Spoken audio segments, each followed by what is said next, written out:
Hi, it's Sarah from South Fayette Township Library, and this week I'd like to recommend The Queen's Gambit by Walter Tevis. Walter Tevis was an American novelist and a short story writer, and he wrote The Queen's Gambit in 1983.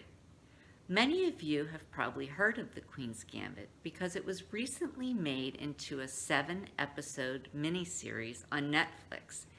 And I thought that series was terrific.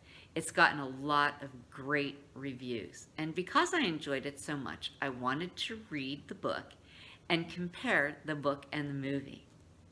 I love a great character-driven novel where the character is imperfect, well-rounded, and there's lots of themes to discuss. And The Queen's Gambit fits that bill 100%.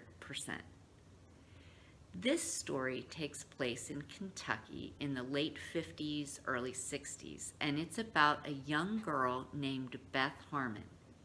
At age 8, Beth is orphaned after her mother is killed in a car accident, and she's taken to the Methuen Home, which is a Christian orphanage in Kentucky. And she lives there for several years. This is not a story of an orphanage where the children are neglected or abused. There's rules, but we don't see any of those stories that you've heard about before. What is happening there, though, is that each day the children are given a multivitamin and a tranquilizer, and Beth becomes very dependent on these tranquilizers in order to sleep. And that does become critical to her story. When the state decides that they can no longer be administering these tranquilizers to the children, Beth has a very difficult time with giving them up. One of her jobs at the Methuen home is to clean the blackboard erasers. And she goes downstairs, down into the basement, outside of the janitor, Mr. Scheibel's office, and bangs erasers. She notices that he's playing this interesting looking game, and she asks him if he'll teach her how to play. She has no idea what the game is even called. Mr. Scheibel has no interest in teaching this young girl how to play chess. But over time, she keeps sneaking down there and watching him play, and he realizes that she has figured out how the pieces move and a little bit of what's going on without any instruction at all. So Mr. Scheibel decides to teach Beth how to play chess, and it's not long before Beth is beating Mr. Scheibel at a game that he's played his whole adult life. He can see that she has something special about her when it comes to chess. She has great instincts and enjoys the game so much. Shortly after a couple of years, Beth is adopted and her whole life changes. She goes to live in a home and she starts playing chess tournaments. She's in high school now, and her adopted mother, Mrs. Wheatley, treats her well. She treats her kind of more like an adult than a child. And when she sees that Beth is consistently bringing home quite a bit of money from these chess tournaments, Mrs. Wheatley buys into the idea of writing Beth excuses so that the two of them can travel to different states so Beth can play chess in tournaments. At first, she's completely unranked, but it doesn't take her long to move up and up and up the ranks. And her chess career is so interesting.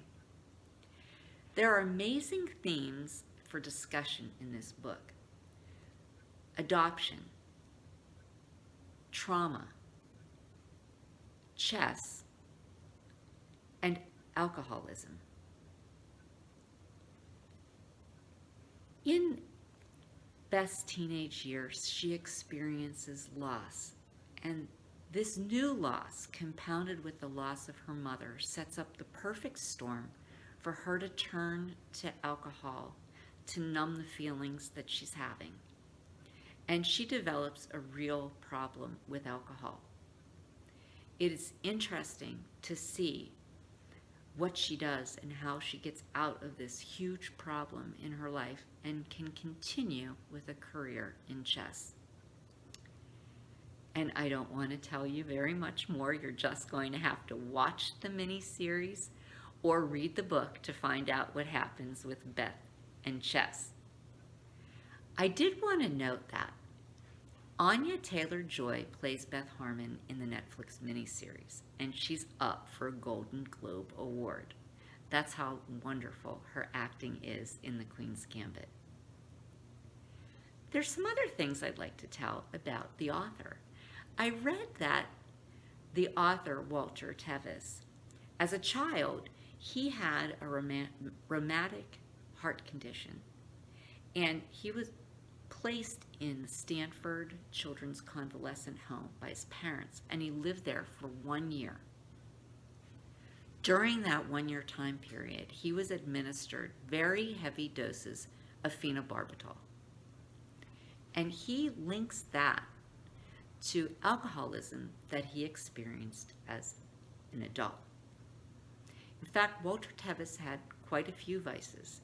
He was a heavy smoker, he was an alcoholic, and he was a gambler. And he gives those vices to many of his characters in the story that he's written. His story with phenobarbital and alcoholism is reminiscent of Beth Harmon's story with the tranquilizers and alcoholism. Walter Tevis taught literature at Ohio University, where my son just graduated this December. I thought that was very interesting.